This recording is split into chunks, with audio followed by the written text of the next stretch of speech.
বলছেন সাল্লাল্লাহু আলাইহি ওয়াসাল্লাম একটা মৃত গাধাকে দেখে বলছেন, সাহাবীরা তোমরা কি কেউ এই গাধাটাকে 1 দিরহামের বিনিময়ে কিনবে? কান কাটা মৃত বলে আছে, এই গাধাটাকে কিনবা 1 দিরহাম দিয়ে? সাহাবীরা বলছেন মাংনা দিলেও তো কিনবো না। ইয়া রাসূলুল্লাহ, যদি ফ্রিও কেউ দেয়, বিনামূল্যে দেয়, তাও তো নিব না। তখন নবী সাল্লাল্লাহু আলাইহি ওয়াসাল্লাম বলছেন, এটাই হচ্ছে আল্লাহর কাছে দুনিয়ার এক্সাম্পল। ওই মৃত গাধা তোমাদের কাছে যতটা না ইম্পর্টেন্ট, যতটুকু মূল্য রাখে, আল্লাহর কাছে এই দুনিয়া তার চেয়েও কম মূল্য রাখে। তো এই দুনিয়াতে তো সব ফয়সালা হবে না। আমরা তো হতাশ হয়ে যাই না যে দুনিয়াতে এমন কেন, এটা কেন, ওইটা কেন। দুনিয়া এটারই জায়গা। দুনিয়া সবকিছুর কনক্লুশনের জায়গা না, সবকিছুর পরিসমাপ্তির জায়গা হচ্ছে কিয়ামতের মাঠ। ওই দিন যে সফল সে সফল, যে ব্যর্থ সে ব্যর্থ। দুনিয়ার বাড়ি গাড়ি, স্ট্যাটাস, চাকরি বাকরি, ইজ্জত সম্মান, এটা সাফল্য ব্যর্থতার মানদণ্ড নয়, চূড়ান্ত মানদণ্ড নয়। চূড়ান্ত মানদণ্ড কি? ফামান যুহজিহা আনিন নার ওয়া উদখিলাল জান্নাহ ফাকাদ ফাজ। যাকে জাহান্নাম থেকে বাঁচানো হবে, জান্নাতে প্রবেশ করানো হবে, পুলসিরাত পার হতে পারবে, এই একমাত্র ব্যক্তি সফল। সাফল্যের সংজ্ঞাটা জেনে রাখবেন, তাহলে আপনি দুনিয়াতে হতাশ হবেন না ইনশাআল্লাহ। এবার কি হলো, যখন আদম আলাইহিস সালাম সমস্ত নাম শিক্ষা দেওয়া সমস্ত নাম বলে দিলেন, এখানে নাম মানে কিন্তু খালি নাম নয়, জ্ঞান বলে দিলেন, তখন আল্লাহ রাব্বুল আলামিন ফেরেশতাদেরকে বললেন, তোমরা সবাই এখন আদমকে সিজদা করো। ওয়া ইয কুলনা লিল মালাইকাতি ইসজুদু লি আদম। আল্লাহ পাক এবার বলছেন, আমি সমস্ত মালায়েকাকে বললাম তোমরা আদমকে সিজদা করো। ফাসাজাদু, সবাই সিজদা করলো, ইল্লা ইবলিস, ইবলিস সিজদা করলো না। কেন করলে না? ইবলিসকে বলা হচ্ছে, ইয়া ইবলিস মা মানাকা আল্লা তাসজুদা ইয আমারতুক। তোমাকে কে নিষেধ করলো সিজদা করতে ওই আদমকে যাকে আমি আদেশ করেছি? কে নিষেধ করলো? তখন ইবলিস বলছে, খলাকতানি মিন নার ওয়া খলাকতাহু মিন তিন। আমাকে সৃষ্টি করেছেন আগুন দিয়ে আর আদমকে সৃষ্টি করেছেন মাটি দিয়ে, আমি কিভাবে তাকে সিজদা করতে পারি? ইবলিস বলতে চাইলো যে আপনি যে বলছেন আদমকে সিজদা করো, আদম তো মাটির তৈরি, আমি তো আগুনের তৈরি, তাহলে আপনি ভুল বলছেন। নাউজুবিল্লাহ। আগুন কেন মাটির সামনে নত হবে? মাটি আগুনের সামনে নত হওয়া উচিত। তার কেয়াস হচ্ছে এমন। কেয়াস মানে কি? তার এটা কি? হ্যাঁ, তার এটা যুক্তি, তার এটা যুক্তি এবং দর্শন যে আমি কেন তাকে সিজদা করব? আমি তো আগুনের তৈরি আর আদম হচ্ছে মাটির তৈরি। তো খলাকতাহু মিন নার ওয়া খলাকতানি মিন তিন, খলাকতানি মিন নার ওয়া খলাকতাহু মিন তিন। আমাকে সৃষ্টি করেছেন আগুন দিয়ে, আদমকে সৃষ্টি করেছেন মাটি দিয়ে। আবা ওয়াস্তাকবারা, আল্লাহ পাক বলছেন সে উদ্ধত হলো এবং অহংকার প্রদর্শন করলো। আর আল্লাহ পাক অনেক কিছু মাফ করে দেন, কিছু কিছু বিষয় আল্লাহ পাক মোটেই পছন্দ করেন। তার মধ্যে একটা হচ্ছে অহংকার, তার মধ্যে একটা হচ্ছে শিরক, তার মধ্যে একটা হচ্ছে অন্যের হক নষ্ট করা, তার মধ্যে একটা হচ্ছে আদম সন্তানকে হত্যা করা, তার মধ্যে একটা হচ্ছে বৃদ্ধ বয়সে ব্যভিচার করা, তার মধ্যে একটা হচ্ছে মুরতাদ হয়ে যাওয়া। ওই যে খ্রিস্টান হয়ে যাচ্ছেন না, খালি মরেন তারপর বুঝবেন, খালি মালাকুল মউত আসুক তারপর বুঝবেন। আল্লাহ রাব্বুল আলামিন বলছেন তার রাসূলের মাধ্যমে, কেউ যদি সাক্ষ্য দেয় আল্লাহ ছাড়া কোনো মাবুদ নাই, মুহাম্মদ সাল্লাল্লাহু আলাইহি ওয়াসাল্লাম শেষ নবী, ঈসা ইবনে মারইয়াম আল্লাহর প্রেরিত নবী, আল্লাহর পুত্র নন, জান্নাত সত্য এবং জাহান্নাম সত্য, এই 5টা বিষয় যদি কেউ সাক্ষ্য দেয়, ইনশাআল্লাহ সে জান্নাতে যাবে, তার আমল যেমনই হোক না। টাকার বিনিময়ে, চাকরির বিনিময়ে, সমাজ সেবার নামে আর চিকিৎসার নামে ঈমান বিক্রি করে ফেললেন। সুবহানাল্লাহ, সুবহানাল্লাহ। তোমাদের এই পৃথিবীতে বেঁচে থাকার চাইতে মাটির তলে চলে যাওয়া ভালো। আবর্জনার কোনো প্রয়োজন নাই আল্লাহর এই জমিনে। এই মুসলিম উম্মার আবর্জনার কোনো প্রয়োজন নাই। এই মুসলিম উম্মার ইমানদার সাহসী তরুণ প্রজন্মের দরকার। আল্লাহ পাক কবুল করুন, আমিন। এরপরে কি হলো? ইবলিস সিজদা করলো না, আবা ওয়াস্তাকবার, সে উদ্ধত হলো এবং অহংকার প্রদর্শন করলো। এবার আল্লাহ পাক জিজ্ঞাসা করলেন, কেন করলে না? কেন করলে না? সে বললো যে আগুন দিয়ে সৃষ্টি করেছেন আমাকে, তাকে সৃষ্টি করেছেন আপনি মাটি দিয়ে, সো আপনি ভুল, আমি সঠিক, আমি কেন তাকে সিজদা করব? আল্লাহ পাক তখন আর তার প্রতি রহম করলেন না। আল্লাহ পাক তখন তাকে বলছেন, ফাখরুজ মিনহা, এখান থেকে বেরো। আল্লাহ পাক যেমন গফুর রহিম, আরহামুর রহিমিন, ঠিক তেমনি আল্লাহ পাক শাদীদুল ইকাব, কঠিন শাস্তি দাতাও বটে। আল্লাহ পাক শুধু কি দয়াই করবেন, শাস্তি দিবেন না? দিবেন। ফাখরুজ, অপদস্থ হয়ে, লাঞ্ছিত হয়ে এখান থেকে বের হয়ে যাও। এখানে অহংকার করার অধিকার তোমাকে দেওয়া হয় না, এখান থেকে বের হয়ে যাও। এবার ইবলিস বের হয়ে যাচ্ছে। বের হয়ে যাওয়ার সময় ইবলিস বলছে রব্বি। কি বলছে? রব্বি। দেখেন, ইবলিস আল্লাহকে বলছে রব্বি। মানে ইবলিস আস্তিক। ইবলিস কি আস্তিক? ইবলিস আল্লাহ বিশ্বাস করে। ইবলিস বলছে রব্বি, হে আমার রব, আনজিরনি ইলা ইয়াউমি ইউবআসুন, আমাকে কিয়ামত দিবস পর্যন্ত অবকাশ দেন। আমাকে তো বের করে দিচ্ছেন, ঠিক আছে, আমাকে কিয়ামত দিবস পর্যন্ত অবকাশ দেন। শব্দ চয়ন হচ্ছে রব্বি, হে আমার রব। মানে ইবলিস কিন্তু নাস্তিক না। তাহলে এখন যারা এই যে এথিজমে বিশ্বাস করছেন, আসলে এরা কেউ নাস্তিক না, এরা ইসলাম বিদ্বেষী। কখনো দেখবেন না তাদেরকে অন্য ধর্মের কোনো বিষয় নিয়ে কটু মন্তব্য করছে, প্রশ্ন উত্থাপন করছে, এমনটা খুব কমই দেখবেন। এতে যত মাথা ব্যথা ইসলাম নিয়ে। এখানে দেখেন ইবলিসের কথা বলছি, ইবলিস কিন্তু আস্তিক। ইবলিস কি বলছে? রব্বি আনজিরনি ইলা ইয়াউমি ইউবআসুন, হে আমার রব। ইবলিস জানে যে আল্লাহ তার রব। ওই যে সূরা হাশরের শেষের দিকে পড়ে দেখবেন ইবলিস বলে উকফুর, তোমরা কুফরি করো।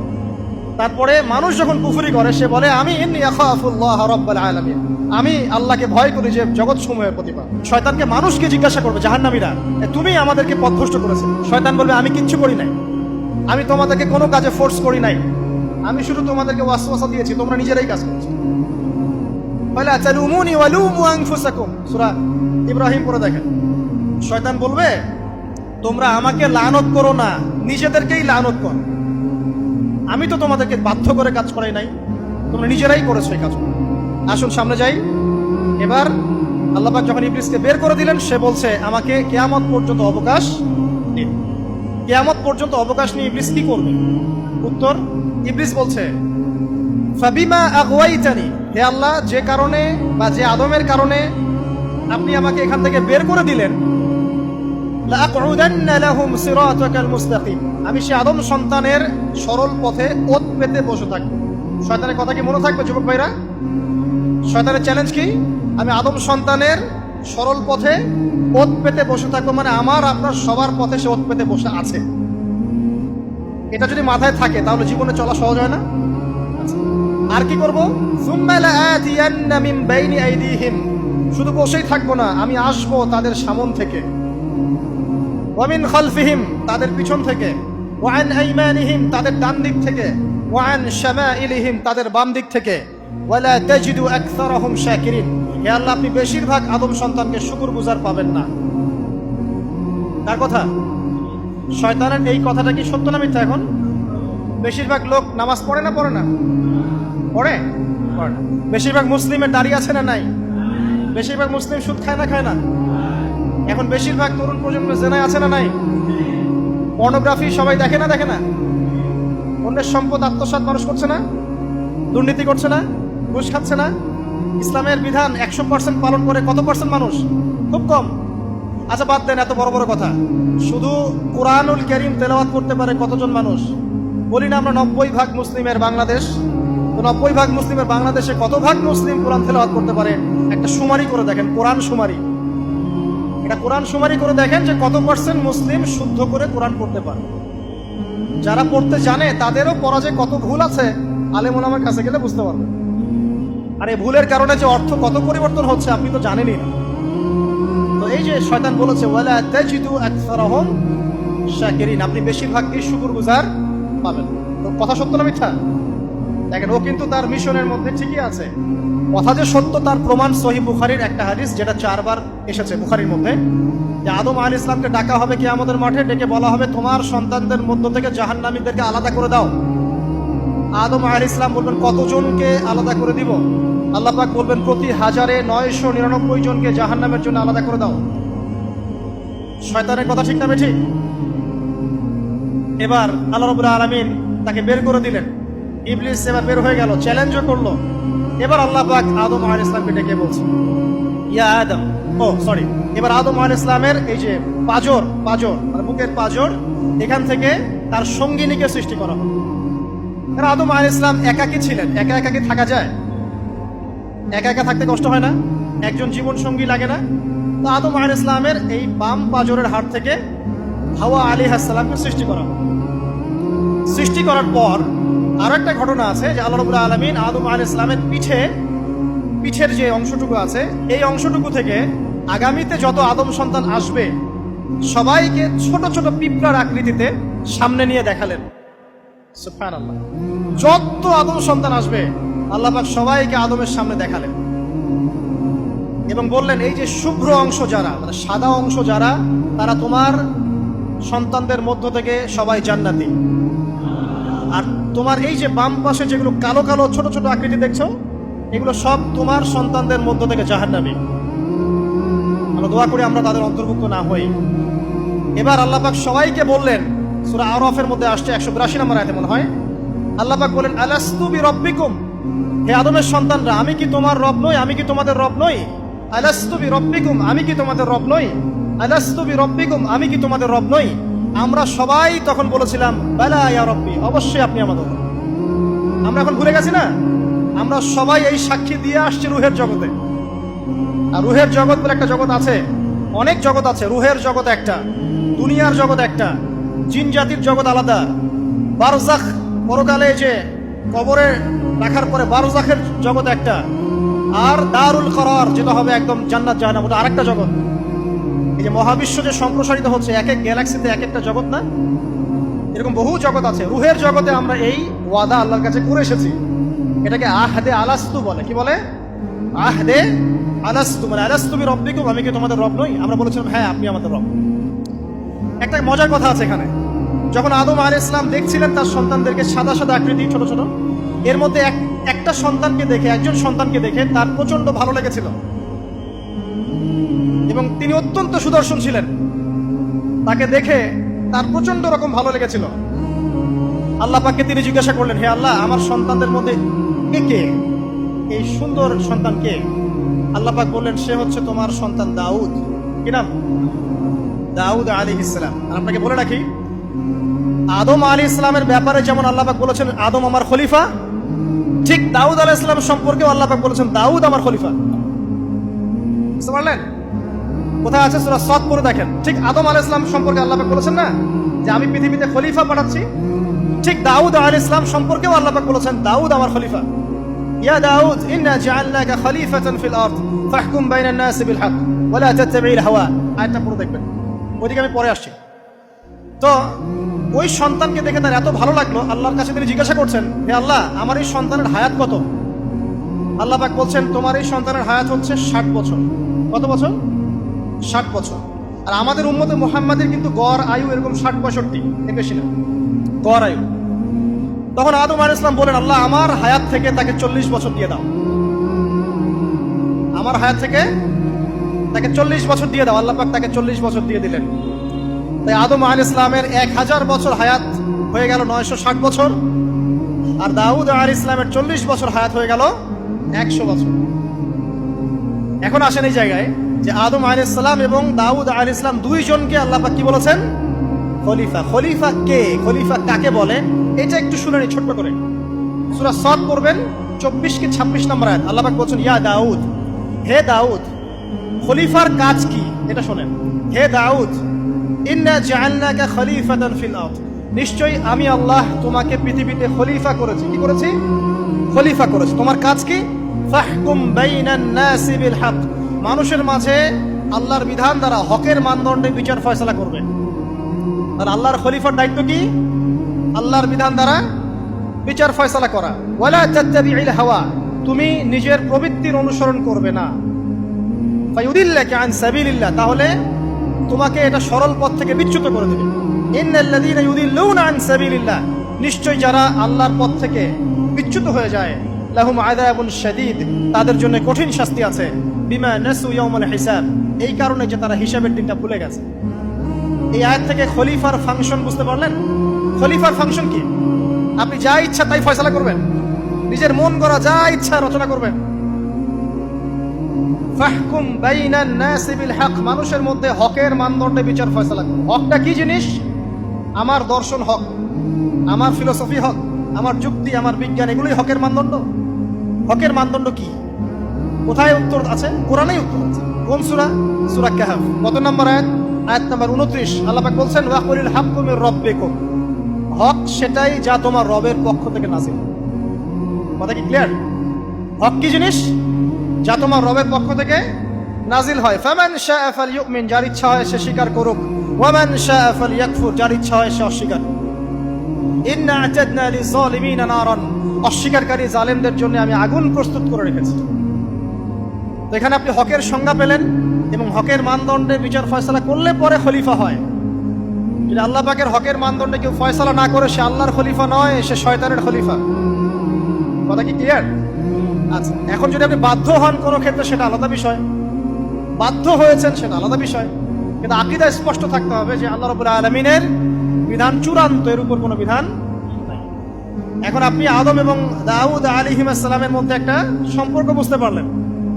এবার আল্লাহ পাক আদম আলাইহিস সালামকে ডাকলেন, ডেকে বলছেন, আদম এবং হাওয়া, তোমরা দুজন উসকুন আনতা ওয়া যাওজুকাল জান্নাহ, এবার তুমি আর তোমার স্ত্রী হাওয়া তোমরা জান্নাতে থাকো। ফাকুলা মিনহা রাগাদান হাইথু শি'তুমা, জান্নাতের যেখান থেকে ইচ্ছা তোমরা ফল খাও বা যা ইচ্ছা তাই করো, সবকিছু উন্মুক্ত তোমাদের জন্য জান্নাতে। একটা বিষয়, ওয়ালা তাকরাবা হাদিহিশ শাজারা, এই যে গাছটা দেখছো এই গাছের কাছেও যাবে না। এখানে শব্দ এমন না যে গাছের ফল খাবে না, শব্দ হচ্ছে এমন গাছের কাছেও যাবে না। যেমন ওয়ালা তাকরাবু জিনা, জিনা করবে না আল্লাহ পাক বলেননি, বলেছেন জিনার কাছেও যাবে না। ওয়ালা তাকরাবু মাল আল ইয়াতীম, ইয়াতীমের মাল খাবে না আল্লাহ পাক বলেন নাই, আল্লাহ বলছেন ইয়াতীমের মালের কাছেও যেও না। আমি কি বুঝাতে পারছি? এই গাছের কাছেও যেও না। এবার জান্নাতে তারা থাকতে লাগলেন। এবার ইবলিস তো আর হাল ছেড়ে দেয় নাই, সে কি বলেছিল, ডান বাম সামন পিছন সব দিক থেকে আসবে।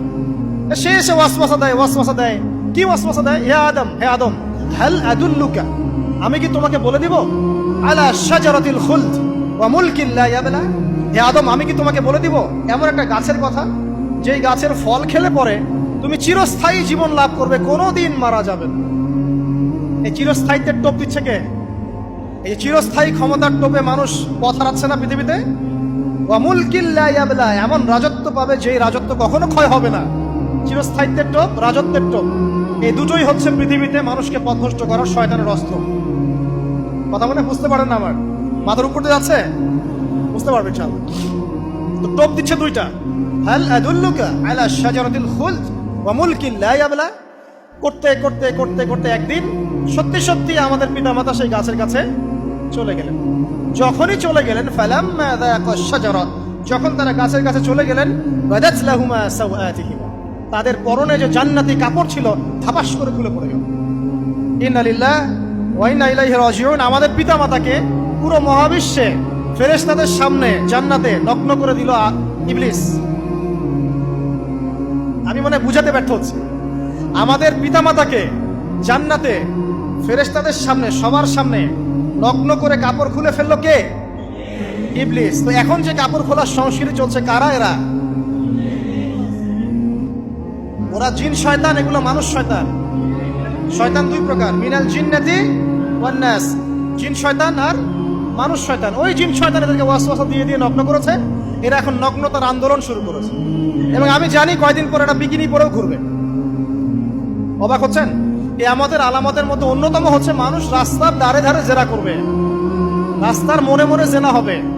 তখন তার সবচেয়ে ভালো মানুষ হবে সেই ব্যক্তি যে গিয়ে বলবে, বাবা তোমরা জেনা করছো, এই দেয়ালের পিছনে গিয়ে করতে পারলা না, সে হবে সবচেয়ে ভালো মানুষ।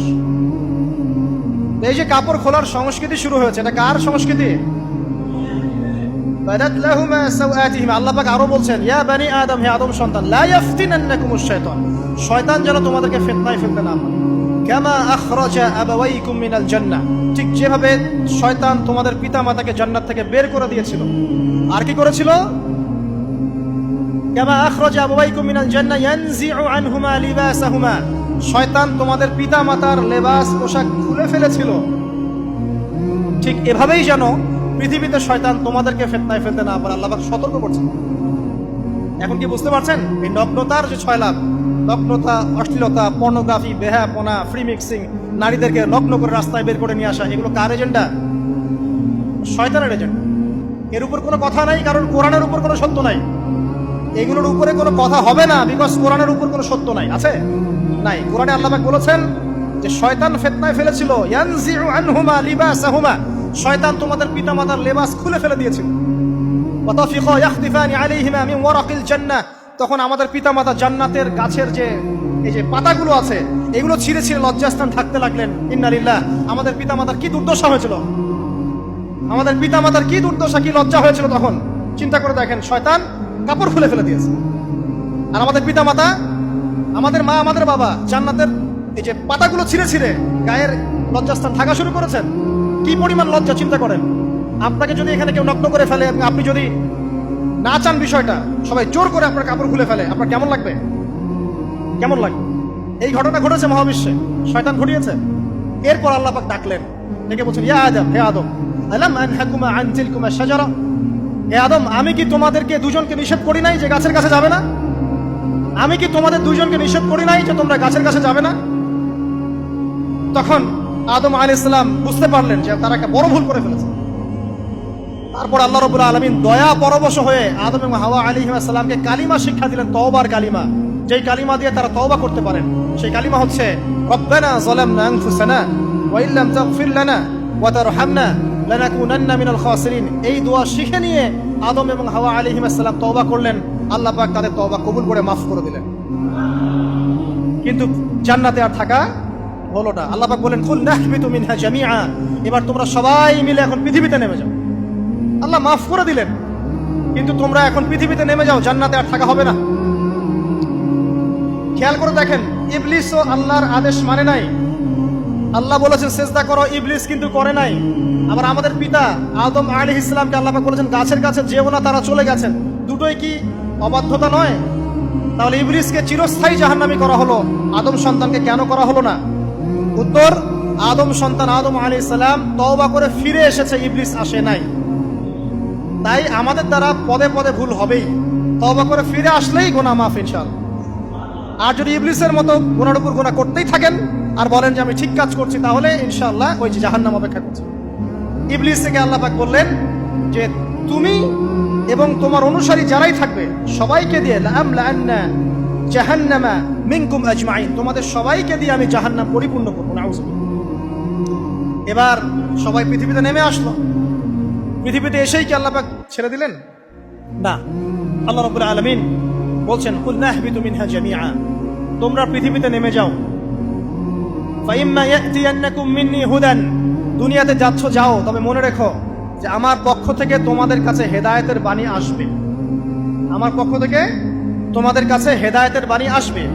ফামান তাবিআ হুদায়া ফালা খাউফুন আলাইহিম ওয়ালা হুম ইয়াহজানুন, যারা আমার হেদায়েতের বাণীগুলো মেনে চলবে তাদের কোনো ভয় নাই, কোনো দুশ্চিন্তাও নাই। ওয়াল্লাযীনা কাফারু ওয়া কাযযাবু বিআয়াতিনা, কিন্তু যারা আমার আয়াতকে কুফরি করবে, মিথ্যা প্রতিপন্ন করবে, ফাউলাইকা আসহাবুন নার, তারা হবে জাহান্নামের অধিবাসী। হুম ফিহা খালিদুন, তারা সেখানে চিরস্থায়ী হবে। এই সহজ সরল জীবন দর্শন দিয়ে আল্লাহ পাক পৃথিবীতে পাঠিয়ে দিলেন। এবার শুরু হলো পৃথিবীতে পথ চলা। পৃথিবীতে পথ চলার ক্ষেত্রে অনেক কিছু সৃষ্টি করতে হলো, আবিষ্কার, কৃষিকাজ, এটা ওটা সবকিছু।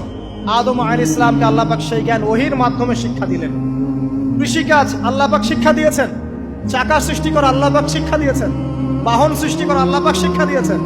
যত রকম জ্ঞান আছে সমস্ত জ্ঞান এসেছে নবীদের পক্ষ থেকে। সবকিছু জ্ঞানের মূল ভিত্তি এসেছে নবীদের কাছ থেকে, আল্লাহর ওহীর কাছ থেকে। যত সভ্যতা দেখছেন বড় বড়, সমস্ত সভ্যতা শুরু হয়েছে নবী দ্বারা, এবং সভ্যতা শেষও হবে একজন নবী দ্বারা। তার নাম কি? ঈসা ইবনে মারইয়াম। আদম আলাইহিস সালাম আল্লাহর দেয়া শিক্ষায় শিক্ষিত হয়ে দুনিয়াতে চলতে লাগলেন এবং তওবা ইস্তেগফার করতে লাগলেন, কাঁদতে লাগলেন। দীর্ঘকাল তারা ক্রন্দন করেছেন। কি কারণে? ওই যে একটা ভুল তারা করে ফেলেছে। দুনিয়াতে এসে ক্রন্দন করতে করতে করতে করতে আল্লাহ রাব্বুল আলামিন এক পর্যায়ে তওবা কবুল করে ফেললেন। এবার সামনে যান। তাদের সন্তান হলো হাবিল এবং কাবিল। নাম শুনেছেন? শুনেন নাই? হাবিলের কুরবানি কবুল হয়, কাবিলের কুরবানি কবুল হচ্ছে না। বিকজ কাবিল এর কুরবানির মধ্যে ইখলাস নাই। ভাইয়ের কুরবানি কেন কবুল হচ্ছে, আমারটা কেন হচ্ছে না? হিংসার বশবর্তী হয়ে কাবিল হাবিলকে হত্যা করে ফেললো। নবী পরিবারের সদস্য হয়েও কাবিল এরকম অন্যায় করে ফেলল। আর কি হলো? রাসূল সাল্লাল্লাহু আলাইহি সাল্লাম বলেছেন, পৃথিবীতে যত মানুষ অন্যায়ভাবে নিহত হবে, পৃথিবীতে যত মানুষ অন্যায়ভাবে খুন হবে, সমস্ত খুনের পাপের একটা অংশ কাবিলের আমলনামায় যুক্ত হবে। কারণ সেই প্রথম খুন চালু করেছে। এই যে আজকে গুনাহে জারিয়া চালু করছেন না, সুদী এনজিও, সুদী সমিতি, সিনেমা হল, এইটা ওইটা, মদের বার, যত গুনাহে জারিয়া চালু করছেন, মৃত্যু হবে, কবরে যাবেন ঠিকই, কিন্তু গুনাহ কমবে না ইনশাআল্লাহ। মনে করেন একজন নগ্ন ছবিতে অভিনয় করেছে, ঠিক আছে, এখন নাই পৃথিবীতে, বা কেউ অশ্লীল গান বাজনা করে দুনিয়া থেকে বিদায় নিয়েছে, দুনিয়াতে তার গান এখনো বাজছে, সে কবরে শুয়ে শুয়েই সেই গোনাগুলো পাচ্ছে। ঠিক আপনি যদি এখন ভালো কোনো কাজ করেন, দিনই কোনো ভালো কাজ করেন, মসজিদ হোক, মাদ্রাসা হোক, এতিমখানা হোক, বিধবাদের কোনো প্রকল্প হোক, বৃদ্ধাশ্রম হোক, মানবতার কোনো কল্যাণমূলক কাজ হোক, মৃত্যুর পরেও ইনশাল্লাহ আপনি নেকি পেতে থাকবেন। সদকায়ে জারিয়া আর গুনাহে জারিয়া ভালো করে বুঝবেন। একটা গুনাহ করে মাফ নেওয়া আলাদা বিষয়, আর গুনাহ চলতে থাকাটা আরেকটা বিষয়। আল্লাহ আমাদেরকে হেফাজত করুন, আমিন। নবী পরিবার এগিয়ে গেল এবং তাদের সময়ে তারা শুধু ক্রন্দন করেছেন, ইবাদত করেছেন, আল্লাহর কাছে ইস্তেগফার করেছেন এবং ওই যে জান্নাতে ফিরে যাওয়ার জন্য তারা আপ্রাণ চেষ্টা করেছেন। এক পর্যায়ে আদম আলাইহিস সালামের বয়স যখন 960 বছর হলো, আল্লাহ রাব্বুল আলামিন তাকে ওফাত দিলেন, তার ইন্তেকাল হয়ে গেল। ইন্না লিল্লাহি ওয়া ইন্না ইলাইহি রাজিউন। এরপরেও নবী পরিবার চলতে লাগলো, চলতে চলতে পরবর্তীতে আসলেন নূহ আলাইহিস সালাম, তারপরে ইব্রাহিম, আদ জাতি, তারপর সামুদ, তারপরে শুআয়ব, কওমে মাদিয়ান, মূসা, দাউদ, সুলাইমান, ইসহাক, ইয়াকুব। নবী পরিবার চলতেই লাগলো। এক পর্যায়ে ঈসা আলাইহিস সালামের পরে মুহাম্মদ সাল্লাল্লাহু আলাইহি ওয়াসাল্লামের মধ্য দিয়ে নবীদের সিলসিলা আল্লাহ পাক শেষ করে দিলেন। এভাবেই সভ্যতা এগিয়ে গেছে, এভাবেই আমাদের পিতামাতার হাত ধরে জ্ঞান পৃথিবীতে এসেছে। এবং ওই যে শয়তানের মিথ্যা প্রলোভন, প্রতারণা, এর ফলশ্রুতিতে ওই যে আমাদের পিতামাতার গা থেকে কাপড় খুলে পড়লো, আল্লাহ পাক রাগান্বিত হয়ে সবাইকে দুনিয়াতে নামিয়ে দিলেন, ইবলিসকে চিরস্থায়ী জাহান্নামী ঘোষণা করলেন। কিন্তু আমাদের পিতামাতার ক্রন্দন, তওবা, ইস্তেগফার, আমলের বদৌলতে, আল্লাহর রহমতে আল্লাহ পাক পিতামাতাকে মাফ করে দিলেন। এভাবেই মানব জাতি এগিয়ে যাচ্ছে। আজকে আমরা এই পর্যায়ে পর্যন্ত এসেছি। আদম আলাইহিস সালামের এই সংক্ষিপ্ত জীবনী থেকে আমরা কি শিখলাম? আমরা শিখলাম যে আল্লাহ রাব্বুল আলামিন অনেক ভালোবেসে, অনেক মহব্বত করে, মমতা দিয়ে, মায়া দিয়ে নিজের হাতে আমাদের পিতাকে সৃষ্টি করেছে। এক, দুই, আমাদের পিতাকে আল্লাহ রাব্বুল আলামিন তার পক্ষ থেকে জ্ঞান শিক্ষা দিয়েছেন। এই কারণে আদম সন্তানরা জন্ম থেকেই দেখবেন কিছু না কিছু জ্ঞানে জ্ঞানী হয়েই থাকে। জ্ঞান আপনার ডিএনএ এর মধ্যে থাকেই। আল্লাহ রাব্বুল আলামিন আদম আলাইহিস সালামের মধ্যে রূহ ফুঁকে দিয়েছেন। আল্লাহ রাব্বুল আলামিন আদম আলাইহিস সালামকে জান্নাতে রেখেছেন। আল্লাহ রাব্বুল আলামিন গাছের কাছে যাওয়ার পরেও তওবা ইস্তেগফারের মধ্য দিয়ে তাকে মাফও করে দিয়েছেন।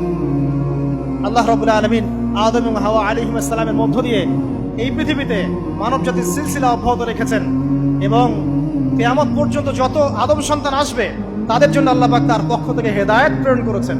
এক যুগে তাওরাত এসেছে, কখনো জাবুর, কখনো ইনজিল, কখনো কোরআন, সর্বশেষ টেস্টামেন্ট হিসেবে কোরআন এসেছে।